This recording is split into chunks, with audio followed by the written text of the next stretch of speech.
gente, nunca. Sim, é possível! Sim, é possível! No palco com vocês, recebam alguma salva de... Obrigado, meus embaixadores aí do outro lado. Obrigado, amo vocês.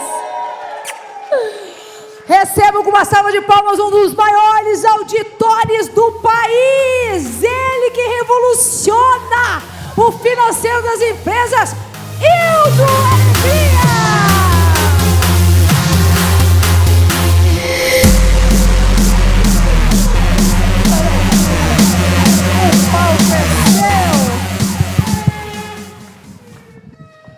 Boa tarde, bom dia. E tem coisas que a gente tem que agradecer. Eu tenho que começar agradecendo... Alô? Obrigado. Vou começar agradecendo o pessoal da técnica, agradecendo a doutora Tânia e do Michael. Esse é o nosso terceiro Hunters e já estamos juntos há muito tempo. Esse momento que aconteceu aqui pode não parecer, mas tudo tem a ver com finanças. Tem uma frase daquele mesmo autor que a doutora Tânia citou, que é Warren Buffett, que fala o seguinte: valor é o que você leva, preço é o que você paga. O que aconteceu aqui, na verdade, com essa história, que a gente pode começar desde o início, doutora Tânia contando toda a história dela e todo o ensinamento que ela tem ali, aquilo é valor. Se vocês souberem usar aqueles ensinamentos e esse ensinamento aqui que a gente teve, eu tenho certeza que vocês vão conseguir aumentar o preço de vocês. Porque valor é o que tu leva e preço é aquilo que tu paga. Então, como a doutora Tânia já me apresentou, meu nome é Hildo Alegria, eu sou professor da Universidade de Negócios, sou auditor, consultor, e a gente trabalha nisso há muito tempo, e eu vim falar para vocês sobre o Financeiro 4.0. Essa palestra ela é uma derivação de tudo aquilo que a gente tem na universidade.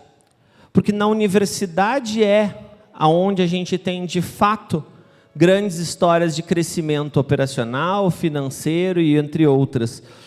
Então, eu quis trazer para vocês um pouquinho daquilo que acontece na universidade. E eu resolvi trazer esse tipo de pergunta. Cara, o que tem no departamento financeiro de iFood? O que tem no departamento financeiro da Amazon? O que tem no departamento financeiro do Google, ou da Apple, ou de grandes corporações que eu posso aprender e que talvez não tenha no meu? Então, esse vai ser o tema da palestra, que é um resumo bem pequenininho daquilo que a gente passa 3 dias inteiros na universidade discutindo, que é um modelo de financeiro. Pode passar? Então, já me apresentei, meu nome é Hildo, eu sou auditor, a minha missão, como toda pessoa que participou do método e participou, eu tenho uma missão, a minha missão é melhorar e qualificar o ambiente de negócios, a gente vive para isso. Eu já estou nisso desde os meus 18, 19 anos, a gente trabalha com auditoria e consultoria e a gente tem alguns parceiros nessa caminhada. Pode passar, por favor? Aqui eu tenho alguns parceiros, alguns que vocês conhecem, outros vocês já devem ter visto cases, e aqui só tem alguns. Muito me orgulham da gente poder ter feito e estar fazendo uma história e uma caminhada junto. Então, a gente trabalha hoje com todos os tipos de empresa e que nos permite modelar e trazer esse tipo de realidade financeira, desde grandes empresas imobiliárias até uma grande empresa de eventos, ali, Instituto Tânia Zambon, e agora, recentemente, chegou ao Instituto Campus Party Brasil, que é um evento de tecnologia, eventos de segurança, varejistas, então, isso nos dá uma cancha para poder falar na universidade. E eu estava montando a palestra e falei, cara, como é que eu vou trazer alguma coisa nova para aquele público que já é um público seleto? Porque aqui dentro do Instituto vocês estão absolutamente descolados da realidade. o que acontece aqui, o hipercrescimento que acontece aqui, eu não enxergo em nenhuma outra área. E olha que eu trabalho com bancos, eu trabalho com seguros, eu não enxergo em nenhuma outra área. O que vocês conseguem mobilizar aqui através de estratégias, eu não consigo ver em outra área. Então, fica aqui desde já um parabéns, mas isso eleva sempre a dificuldade da palestra, né? O que eu vou levar que eles já não têm? Qual é a estratégia? O que eu posso levar para ajudar eles a montar a estratégia? Eu já cansei de chegar em lugar com dinheiro ou sem dinheiro, mas não ter o que a gente chama no meio dos investimentos uma tese para aquele dinheiro. Por que o dinheiro caminha desse jeito? Ou por que as despesas e os custos caminham daquele outro? Então, a grande sacada daqui é que vocês aprendem teses, aprendem planos, ou, como se chama também no meio empresarial, estratégias. Essa é a grande sacada, e eu gosto de coisas recentes. Então, eu estava pesquisando e achei, pela Universidade de Baltimore, Universidade de Negócios de Baltimore, um estudo que saiu agora, dia 13 de janeiro de 2022, saiu, é fresquinho. Então, eu vim trazer esses dados para vocês, para a gente refletir junto sobre a importância e o modelo financeiro que existem dentro das empresas. Gente, esse estudo, ele analisou mais de 839 mil empresas americanas. E apurou que dentro do departamento financeiro, por erro de processo, por falta de uma metodologia, por uma série de problemas e de repetições, e retrabalho, e ociosidade, e falta de clareza, esse financeiro, o problema desse financeiro causa um prejuízo de 6,1 bilhões de dólares anualmente. Gente, e 839 mil empresas, nós não estamos incluindo grandes empresas. Uma limitação desse estudo é que ele trabalhou com empresas de 50 a 800 empregados. Nenhuma empresa maior que isso. Então, nós estamos falando de médias empresas, e aqui cabe uma reflexão. Quanto de ociosidade, quanto de retrabalho a gente não está tendo no nosso departamento financeiro? Quanto de falta de clareza o departamento de vocês está deixando as estratégias de vocês? E isso é o principal pilar do nosso módulo na universidade, que é trazer clarezas. Eu estava ali fora tomando um café e um ex-aluno da universidade veio, cara, cheguei no meu financeiro, fui olhar, tinha um monte de problema. Eu falei, bem-vindo ao meu clube. Mas é isso que deixa a gente satisfeito. É pegar um aluno da universidade, conseguir transferir conhecimento, a ponto de que ele também consiga replicar essa técnica. Então, o que nós estamos falando aqui é de técnica e modelo. E esse vai ser o tema da palestra. Técnica, modelo do departamento financeiro. Então, se a gente já viu que, cara, o setor financeiro, só o setor financeiro, é capaz de causar esse prejuízo todo, eu preciso prestar mais atenção nele. Esse mesmo estudo, ele também trouxe um alento, que eu achei muito bom. Se o departamento financeiro dessas empresas resolvesse melhorar em 0,1% a produtividade dele, ele conseguiria incrementar 1,7 bilhões de dólares, melhorando 0,1% os processos, as avaliações, os indicadores e como isso suporta as estratégias. E se vocês gostarem de proporções, aqui tem uma interessante. Financeiro melhorando em 0,1 diminui o prejuízo em 28%. 0,1. Então, o que nós temos aqui, na verdade, é o financeiro como centro de um dinheiro na mesa a baixo custo. Então, nós temos que olhar para isso com carinho. Nós temos que melhorar a produtividade dele. E nós temos que entender que esse é o objetivo primário e principal de qualquer empresa, que é onde as grandes conseguem com excelência. E no Brasil? No Brasil a gente não tem esse tipo de pesquisa, mas eu achei uma pesquisa de uns investidores, hoje a maior rede de Venture Capital, que é a Bossa Nova. E ele tem uma estatística que também me assusta. 50% das startups brasileiras, 50%, elas não chegam à maturidade para devolver o investimento. 25% apenas devolve só o investido. Ou seja, não existe lucro, não existe rentabilidade sobre o investimento. E menos de 1% devolvem mais de 100 vezes o valor investido. Ora, está muito claro aqui que existe um problema de eficácia e eficiência dentro do setor financeiro. Faz sentido para vocês? É isso. E é isso que vocês têm que vir buscar aqui. Todas as estratégias que vocês estão ouvindo e todas aquelas que agora a nossa amiga Daisy, como acadêmica da universidade, vai ver, assim como os outros, é exatamente para diminuir isso aqui. As startups no mundo inteiro,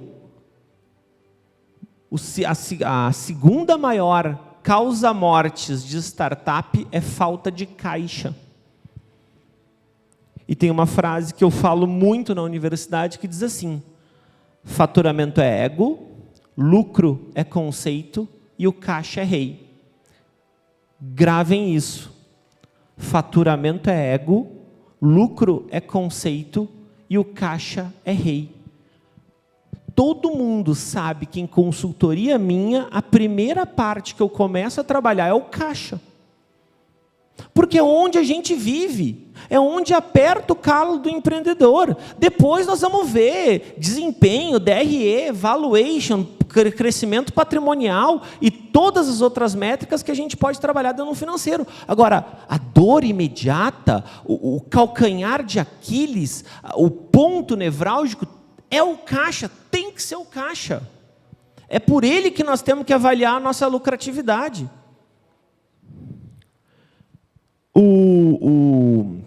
Eu gosto muito de pensar que lucro, e aqui eu vou falar lucro de caixa, tá? Só porque eu sei que tem contadores aí para ser tecnicamente correto. A sobra de caixa, ela tem que ser um indicador de eficiência.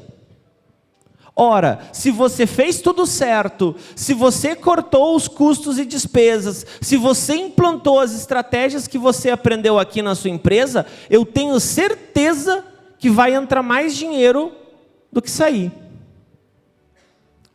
E isso eu gosto de pensar como indicador de eficiência. Se você fez tudo certinho, esse número vai ser maior. Se você ainda não aprendeu, esse número vai ser menor. Então, a primeira coisa que a gente tem que entender aqui é, cara, eu preciso entender o meu financeiro através de finanças. Vamos lá? Eu preciso pensar no meu setor financeiro como os americanos têm uma palavra que se chama drive, que é motor, é uma chave de lucratividade. E eu vou dar um exemplo para vocês. A Amazon tem um serviço chamado Amazon Prime. E esse Amazon Prime, ele foi pensado, modelado dentro do setor financeiro. Não foi dentro de nenhum outro setor. Foi quando eles estavam pensando se eles davam frete grátis ou 10% de desconto. Alguém levantou a mão e disse, ei, e se a gente fizesse uma coparticipação mensal no frete? Nem sempre todo mundo compra. Quem compra mais vai beneficiar. Mas, analisando todos os clientes, isso vai me gerar uma receita recorrente. tenho uma receita, tenho meus custos parcialmente ou totalmente cobertos e tenho sobra de caixa. O que aconteceu? Hoje, esse serviço custa $13 e só nos Estados Unidos são mais de 200 milhões de clientes. O financeiro tem que pensar muito além do registro do que acontece. Ele tem que ser, sim, um motor de lucratividade, seja agregando mais receita, seja diminuindo despesa. Ou, pelo menos, te dando os KPIs para a RR que a gente consegue trabalhar. Vamos para frente? Então, eu tenho que pensar nesse financeiro que hoje me traz prejuízo, mas que, trabalhando de maneira correta, tem tudo para me dar lucro, como sobre esse binômio eficácia e eficiência. O que é? Às vezes a gente usa isso como sinônimo, não são. Eficácia, cumprir o papel que ele tem que cumprir. Eficiência, cumprir esse papel da melhor maneira possível, consumindo o mínimo de recurso possível. Ocupar este papel com ciência. Então, nós temos que ter esse monitoramento desses processos sobre esses dois prismas. O financeiro está me trazendo a informação? Tá. Mas ela está me trazendo a informação de hoje ou de 6 meses atrás? Ele está me trazendo o que eu quero saber ou em cima disso eu ainda tenho que abrir uma planilhinha Excel para calcular mais coisa? Então, o processo financeiro ele é o espelho da gestão. A gestão tem que se ver dentro das finanças. Se você não consegue ver as suas atitudes de gestão dentro do seu financeiro, alguma coisa tem de errado. Todas as estratégias que vocês aprendem aqui, ora, o que vocês querem é que aumente as vendas. O que vocês querem é que aumente o caixa entrante na empresa. Então, nós temos que avaliar. Vamos para frente? E aqui, eu volto na pesquisa para mostrar como isso é complicado. A pesquisa detectou uma grande ineficiência. Só 12% das empresas têm financeiros que gastam 40% do tempo em processos de alto valor. Só 12% gastam 40%. O resto tudo gasta menos. E é por isso que as pessoas não gostam do financeiro. Porque a gente está numa eterna corrida atrás do rabo. Porque a gente parece um hamster dentro da gaiola. Ele produz, ou eu produzo errado, ou aquilo que eu produzo não agrega na gestão, ou eu estou trabalhando para o governo. Eu não consigo ter um financeiro de alto valor se eu não tiver ele integrado dentro das estratégias que vocês estão aprendendo aqui.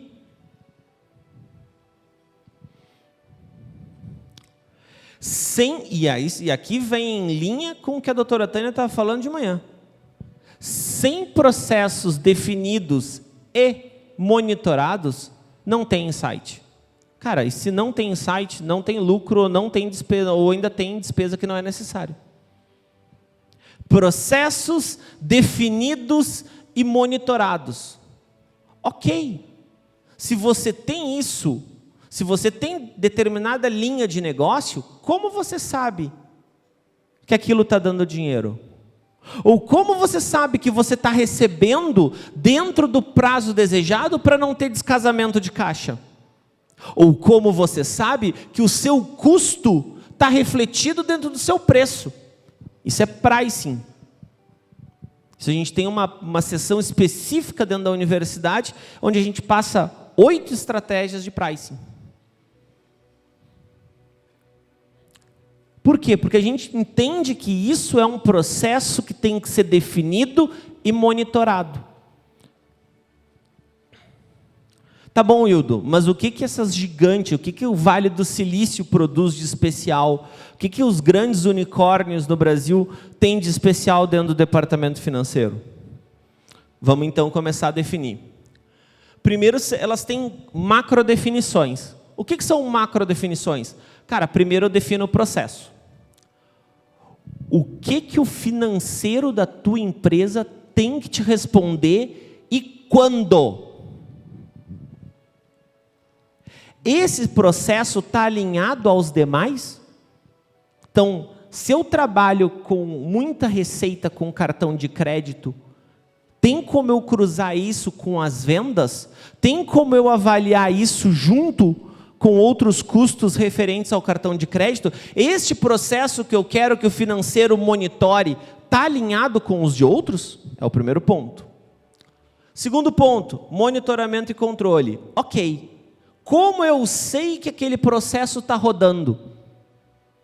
Não se esqueçam, vocês delegam tarefas e não responsabilidades. Se vocês são os donos, a responsabilidade é de vocês. Vocês delegam tarefas. Então, quais são os processos? Como eu vou monitorar aquele processo? Quais são as ferramentas de auditoria? Toda empresa tem algum tipo de auditoria. E ela tem que ter. Se ela não tem, ela está deixando dinheiro na mesa. Por fim, a correção e a retroalimentação. Ok, os indicadores estão mostrando que os processos estão rodando? Show. Eu posso melhorar? Posso. Ou então não está, tem que corrigir o processo ou tem que corrigir o indicador. Volta.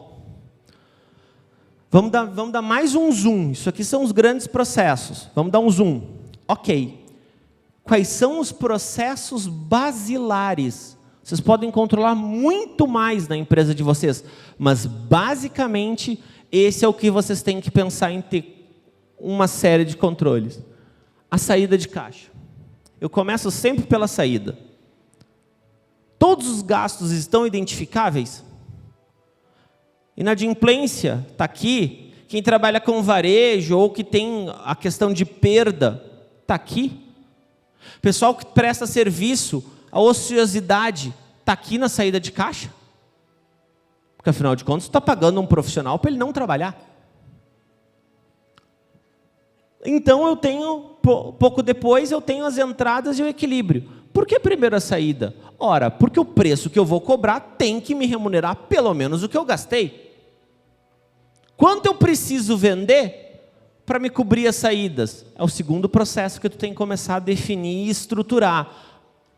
Se tiver insight agora do teu negócio, anota. Fluxo e estoque.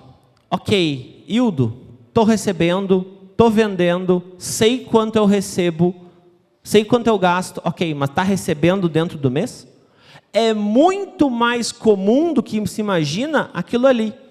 Porque o empreendedor ele faz a conta de faturar por competência e a despesa por caixa. Nossa, vendi 100 mil em 100 parcelas de 1.000.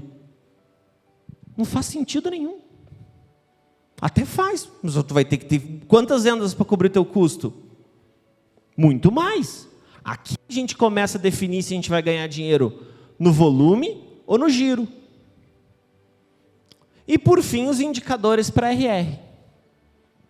Gente, o que a doutora Tânia traz, o que vocês aprendem de RR, monitoramento e gestão, é o que todas as empresas fazem. Todos os financeiros fazem. Seja de um grande banco como Itaú, seja de uma grande rede de supermercado, todo mundo faz. E a partir daqui, volta na gestão. Vamos para frente? Esse modelo aqui é um modelo que a gente criou e ele é um modelo que vai te dar um mapa. Se você andar nele direitinho, eu tenho certeza que você vai conseguir detalhar o seu financeiro. 1.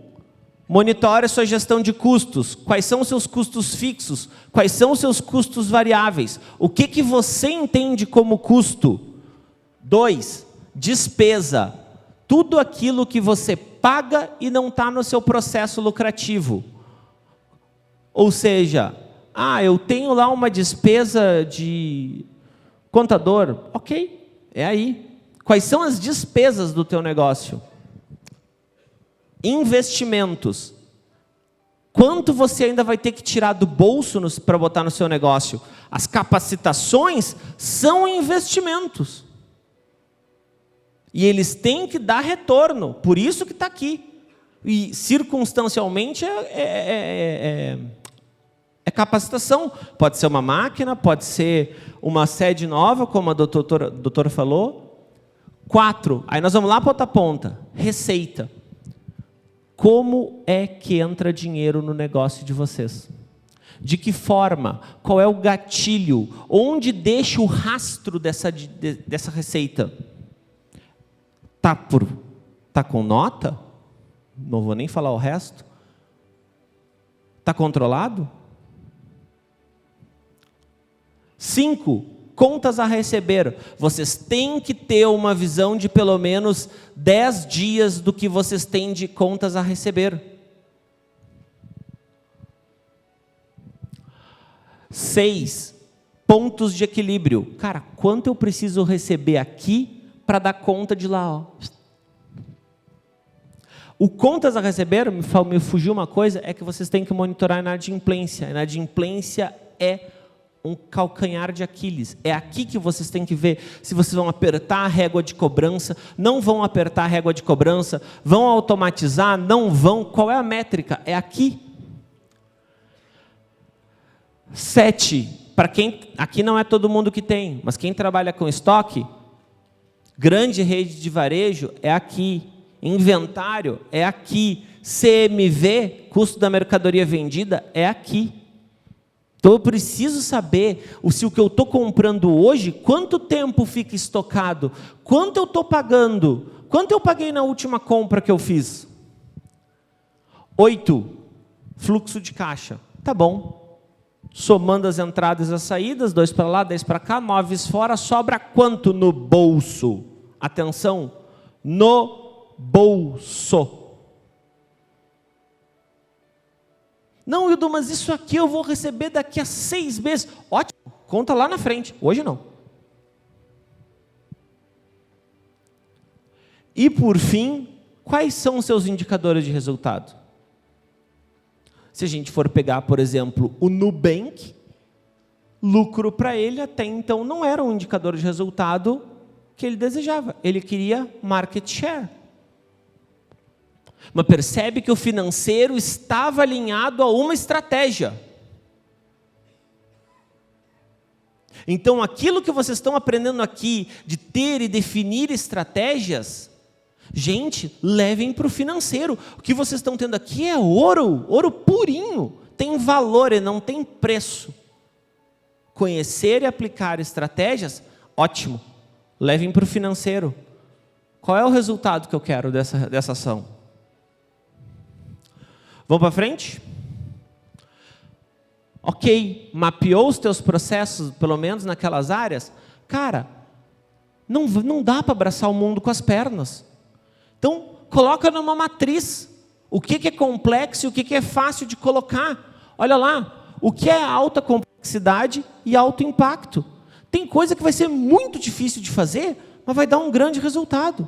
Em compensação, tem coisa que não é difícil de fazer, mas vai me agregar no meu financeiro. Tem coisas que é muito difícil de fazer e não vai me agregar tanto nesse momento. E tem coisa que não é difícil e não vai me agregar. Agora, percebam que primeiro vocês mapearam os seus processos para depois ter uma matriz de priorização. Tá bom, Hildo? O que eu vou colocar primeiro? É isso aqui que vai te dizer. É isso aqui, tu vai pegar cada um daquele lado canvas financeiro e vai colocar aqui, nessa matriz que faz parte do canvas. E aí nós vamos chegar no grande benefício de um modelo de financeiro, que é isso aqui. Hoje, a gente tem muita empresa que não está aqui. Ela não tem com clareza os seus números contábeis. O balancete que o contador manda serve para nada. Tem gente que desistiu de falar com o contador. E se eu não tenho esse, eu não tenho isso. E sem organização eu não posso falar de processo. Eu não posso falar de processo, porque não existe 2 pesos e 2 medidas. Não existe. Depois que eu já tenho os meus indicadores, depois que eu já tenho os meus números, eu vou para os indicadores. Ok, eu organizei a casa e agora eu tenho clareza do meu negócio. É esse o papel dos indicadores e da RR. É dar clareza. E depois eu posso ir para aquilo que a gente chama de financeiro orientado para o alto valor.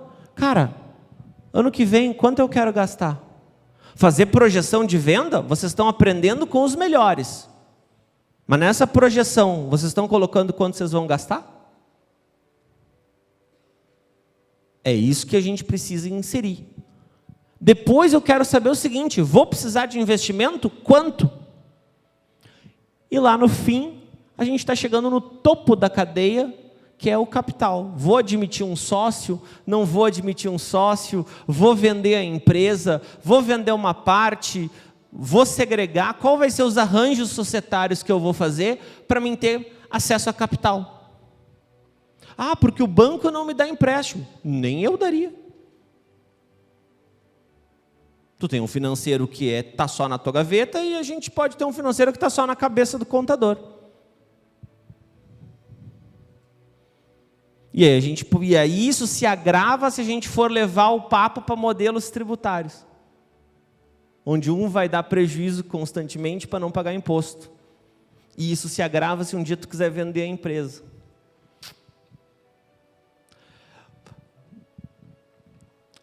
Tá bom, Hildo, mas e fazendo esse planejamento, esse arranjo, esse modelo, e é exatamente esse o termo que nós estamos falando aqui, é sobre um modelo de financeiro. Porque financeiro não é, nunca foi, nem nunca será receita de bolo. Eu tenho 200 empresas aqui e o certo é ter 201 modelo de financeiro. Claro que a gente vai ter coisas e pontos em comum, mas basicamente são 200 financeiros completamente diferentes. Mas por que eu tenho que ter um modelo para mim? Porque é o modelo de um financeiro claro, formal, monitorado e identificável que vai poder te dar geração de valor. E aqui vem a surpresa. Para a empresa e para você como pessoa.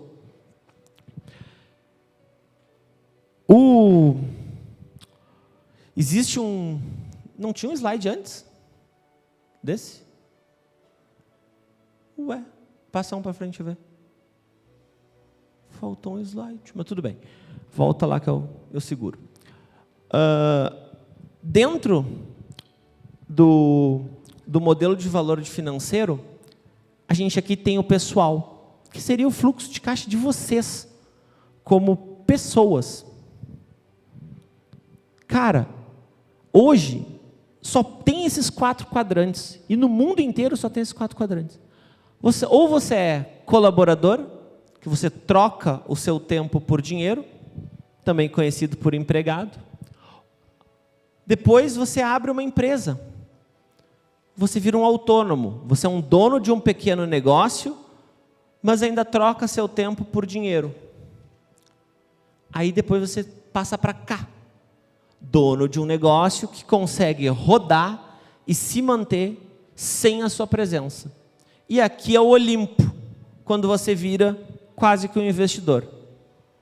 Ou seja, você tem liberdade financeira. Você só consegue organizar esse fluxo de caixa da sua vida quando o fluxo de caixa das suas empresas, quando o modelo financeiro das suas empresas estiver organizado. E aí você vai conseguir chegar aqui. Aquilo que a doutora Tânia falou de, eu sou um funcionário de luxo, o cara está aqui. Se o cara parar, ele para. O negócio para. Hoje, a maioria do mundo está aqui, entre esses dois. Poucos estão lá e quase ninguém aqui. Porque isso exige método. Isso exige criação de valor. Em todos os modelos de valores de negócios que vocês forem pegar para estudar, a base é eficiência financeira. Se vocês pegarem, por exemplo, o Value Driving, que é um grande livro de negócios que explica como as empresas conseguem agregar valor, o valor ele é sustentado por 3 pilares. A operação, o que vocês fazem, o planejamento estratégico e o que vocês vendem. Só que a base desses 3 pilares está a eficiência financeira. Eu não consigo gerar valor se não tiver eficiência financeira. Se eu não conseguir, pelo menos, receber mais do que eu gasto para gerar aquele valor. Não tem como.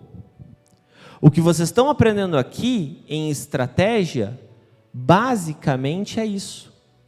É vocês conseguirem pegar uma estratégia, colocar para rodar, gerenciar e monitorar. E o que eu venho fazer um convite para vocês é: agora coloque essa estratégia sob o prisma financeiro. O que ela vai agregar de valor na vida do cliente de vocês? Quanto vocês vão cobrar por isso? Como vocês vão receber por isso? E quanto vocês vão gastar? O que vocês estão tendo aqui, dentro do Instituto Tânia Zambon, dentro da Universidade de Negócios, para aqueles que já fizeram ou para aqueles que vão começar, é uma oportunidade ímpar de pensar nesses 3 pilares de geração de valor. Operação, onde o Michel falou em gestão. Planejamento estratégico, que é o que vocês já estão vendo. Parte de vendas. E aqui a parte financeira. Ou seja, se não tiver uma eficiência financeira, a gente não consegue. Resumindo, e voltando à pergunta inicial, Hildo, o que é que o financeiro do iFood, da Amazon, faz que eu possa aprender e possa responder no meu financeiro? Eles têm uma metodologia, que é aquele quadradinho cheio de número que eu mostrei para vocês. E uma metodologia, aquilo que tu consegue repetir e escalar o tempo inteiro. Como é? Eu tenho macro definições, eu tenho os meus processos definidos naquelas 9 áreas, eu tenho os meus indicadores e eu tenho as minhas reuniões de resultado. Agora, isso tem que estar dentro do escopo financeiro. Quais são os processos financeiros, o que tem que me responder, quando tem que me responder, quais são os indicadores de crescimento que eu quero entender, quem vai responder isso, vai pegar informação da onde, e tem que me mandar em quanto tempo.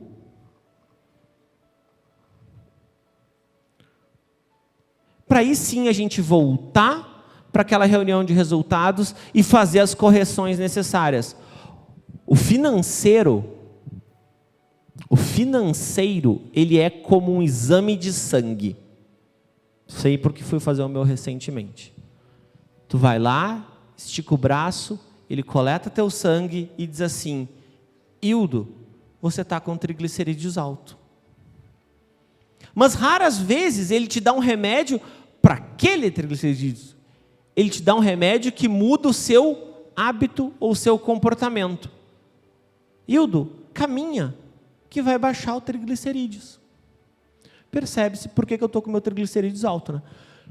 Tenho feito isso. Agora, a lógica é essa.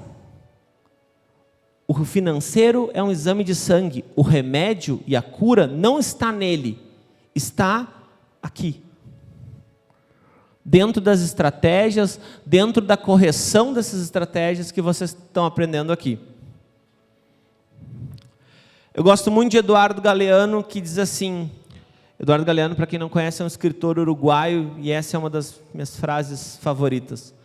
Somos o que fazemos, mas somos principalmente o que fazemos para mudar o que somos.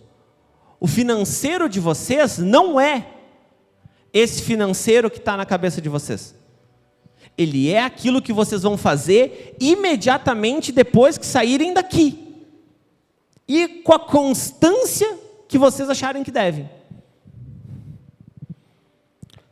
Gente, me achem no Instagram, quem quiser, aqui estão os contatos. Eu quero de novo reforçar o agradecimento à doutora Tânia, Michael, Instituto Tânia Zambon e todos vocês. Os acadêmicos, a gente se vê nas aulas. Muito obrigado, boa tarde.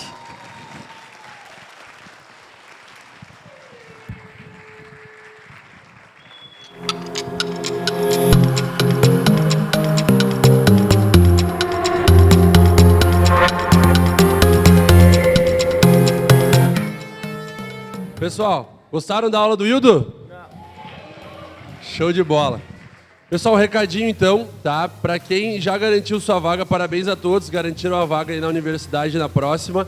Já podem passar ali no stand para retirar sua pasta também. Não é só para a Deise, é para todo mundo, tem pasta para todo mundo. E agora a gente vai ter 1 hora de almoço, então. Aproveitem e voltamos daqui 1 hora, beleza?